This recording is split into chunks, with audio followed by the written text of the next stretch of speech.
Hey guys, Robbie Ray here. I had some trouble with this EGR control solenoid, which sits, I have it on the bench, but it sits right up in here. The green and black vacuum tube. Black is always vacuum with the engine running. The green goes to the EGR valve. The connector, you should have battery volts on the red one when the key is on, and from what I've read, the negative one is pulsed by the ECM, you know, when it deems it necessary for the EGR function. You know, the truck was running real bad and turned out that valve was sticking. Here's the EGR valve right here, and there's the green vacuum line leading to it from the EGR control valve. So that valve is basically coming on electrically and then feeding vacuum to your EGR valve. This one is just it's just measuring, it's just telling the ECM that it is opening and whatnot. It's like a feedback sensor. So I went through a lot of crap to try to figure out a decent test on this thing, because it's like a $50 valve, by the way. So now that I have it really licked, I'm going to share it with you guys, because it really sent me for a loop. Let's see if I can set you down on the tripod here. Okay. So now, this is part of the internals of the original valve. You know, I took it apart. If you guys don't already know this, it's always a great idea to just kind of gut something that's troublesome, because you know, you can always learn from it.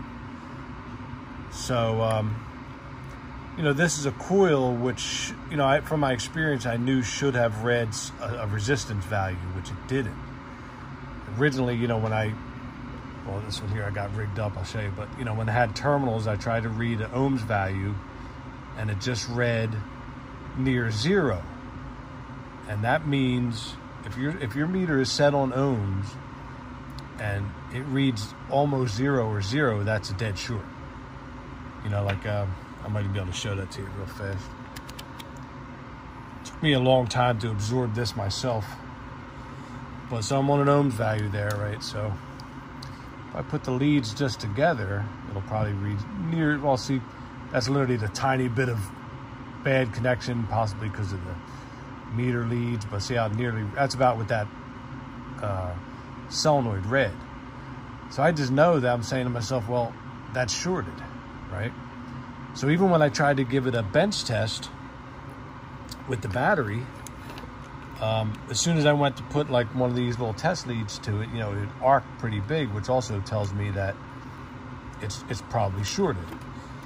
So I'm assuming that, or at the time I was assuming that the, you know, the coil part of it had broke down and got it hot, you know, and shorted out, but it actually wound up being, it has a, you see this diode right here. Hang on, let me grab a little pointer. They use a diode like this. Hang on, let me get some, there you go.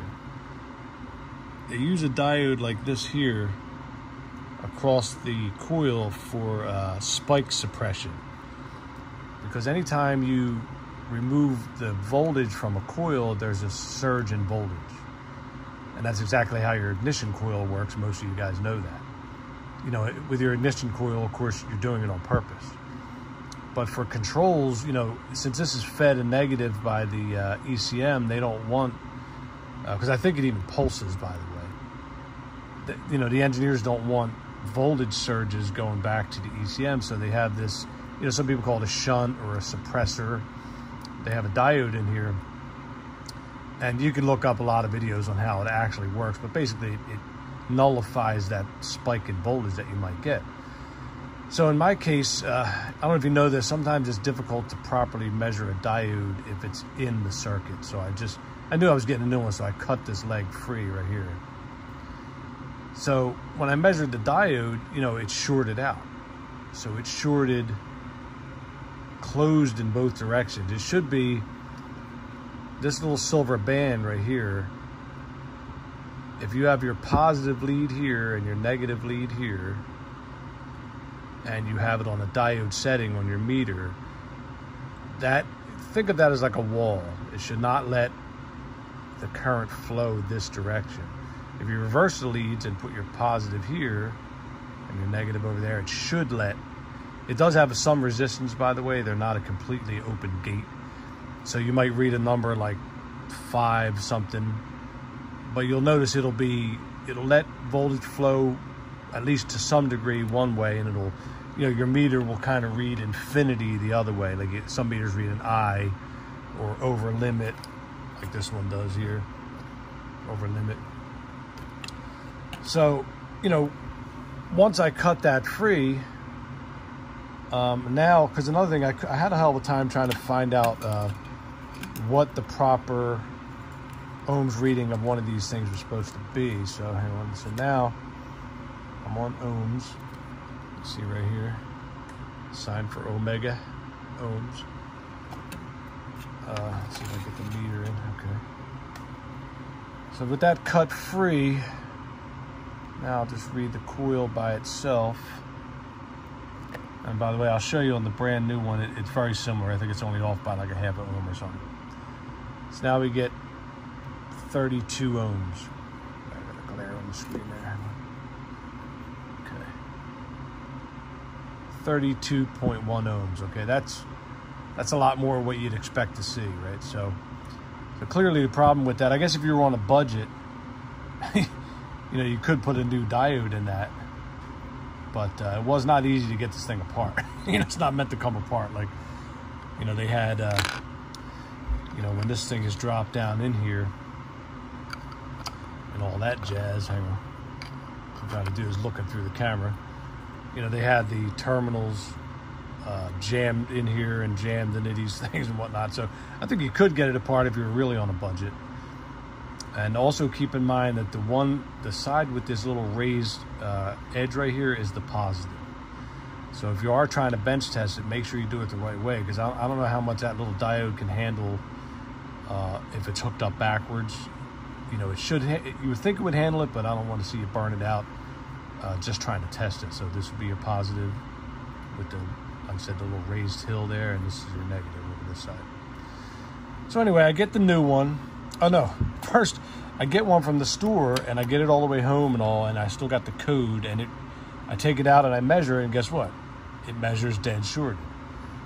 So this is what was kind of driving me nuts. I'm saying to myself, okay, I've gotten bad parts before, brand new in a box.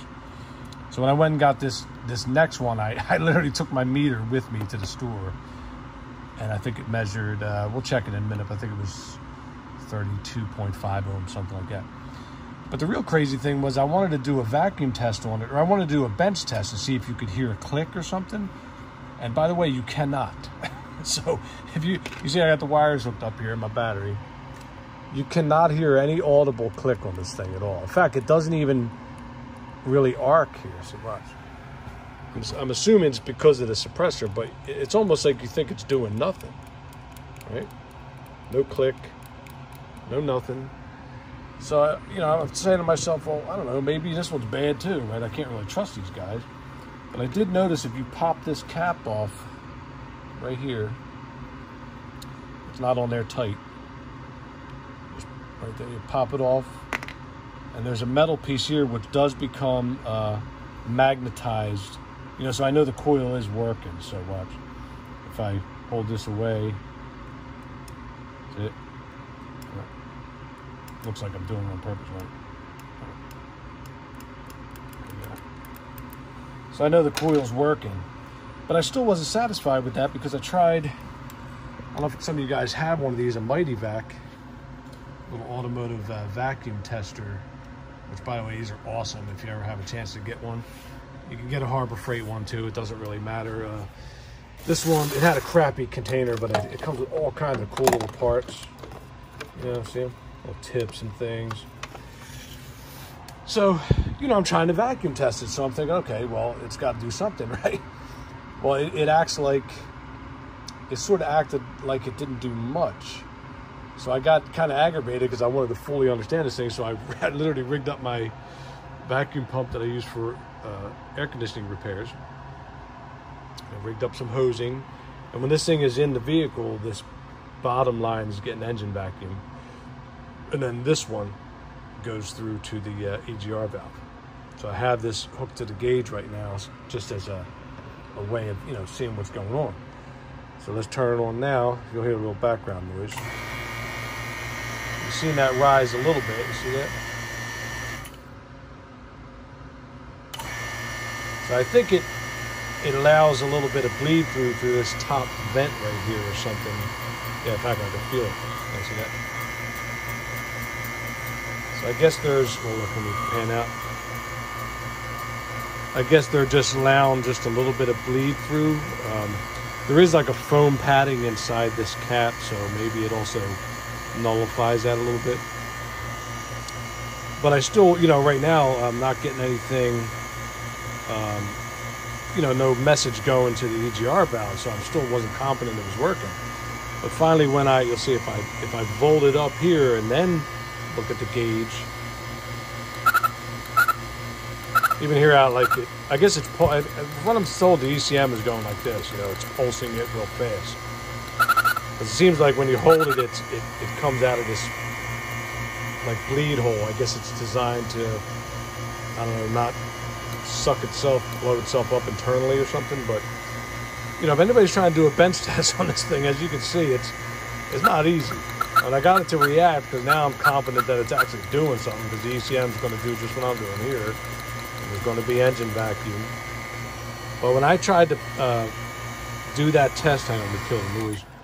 When I tried to just hook my little vacuum pump to the engine vacuum side, you know, I guess because you're only getting one pump out of it, it just barely did anything. And I wanted to make a video about this, but I wanted to give you guys good advice on, you know, maybe how to bench test it. So, you know, the one thing is, as I was sitting here talking, somehow I managed to get this tiny spring stuck in this thing. Hang on a second. There you go. Because the only thing this thing had in the bottom of it, so you don't necessarily have to take yours apart. Like I said, there's the coil. It had this very light duty spring. Let me just set the camera down. It had this very light duty spring in the bottom, just like that. And it had this solid metal little disc for it to be, you know, magnetic. So there was no rubber seals. It doesn't appear to be a really like well sealed device. I guess it's meant to bleed through a little bit. But for all intents and purposes, what I'm hoping, you know, I guess a lot of you guys might not have a vacuum pump, but I'm hoping you can at least be able to take your meter on ohms, as I said, and then at least get a measurement. Let's see here. Put it back. I'm in the camera view. Sorry guys, I'm trying to get a better camera going these days, but so hopefully you'll take this here. Let's see what the brand new one reads. Oh, must have a bad connection.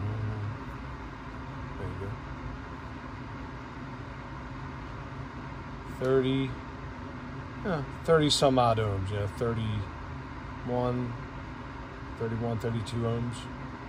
Definitely not near zero like I got originally when I tested this. So I guess if you pull yours out and it doesn't read something near 30 ohms, it could be bad. So the other funny thing is that the new one, you know, the old one, when I took it apart, that diode was kind of in plain sight. Of course, I don't want to gut the new one, but this one, I mean, I don't know if it's tucked up under there. Let's see if you can see. I mean, it really doesn't seem to have one in there. I don't want to rip that metal disc out there. So, I don't know. I assume it has to have one, but anyway, that's about it. Hopefully, you know, I'm going to put this in. I wanted to make this video because this kind of drove me crazy because I couldn't think of a good way to test it, and I couldn't find a good way to test it. I'm going to put this in, and maybe I'll make a follow-up video if it does not take the code away. The symptom was, by the way, it would run really bad. I mean, you guys might have seen my other video. I put an auto start in this truck, and it was barely run. I could start it in the house, and I could hear it like bleh, bleh, bleh, like barely running, because it was basically The old valve must have been sticking, and it was holding open the EGR a little bit and allowing exhaust gases. That's what that stands for, exhaust gas recirculation. For those of you who don't know, its intention is to sort of bleed exhaust gases into the cylinders, because the exhaust gas is considered inert at that point, meaning not flammable, nothing, like argon gas. And they're going to bleed it into the cylinders at certain throttle conditions to cool the cylinders down, thereby reducing emissions. But most of the time it would only be at like highway speeds or wide open throttle, things like that. It's definitely never at idle. So one thing you can do if you buy yourself a nifty little vacuum tester like that, and that's where these things are great. If you think you're having a problem with your EGR, you just have the engine running, take off your vacuum line, hook that little vacuum pump, that Mighty Vac or a Harbor Freight one. If you hook your hand vac pump to this nipple right here and pump it, it should make it run like crap. Like if it's idling and you give it some vacuum, if the EGR is functioning, it'll start to pour in exhaust gases at the wrong time at idle and make it run like crap. So that's one good way to tell if it's actually functioning. So that's it, guys. I just wanted to do a little something on that because I had a little trouble finding any information on it. You know, I guess anybody has any other things to add, they could always add them in the comments. Thanks for watching. I hope this helped you out. I hope you get your vehicle up and running soon. Talk to you soon.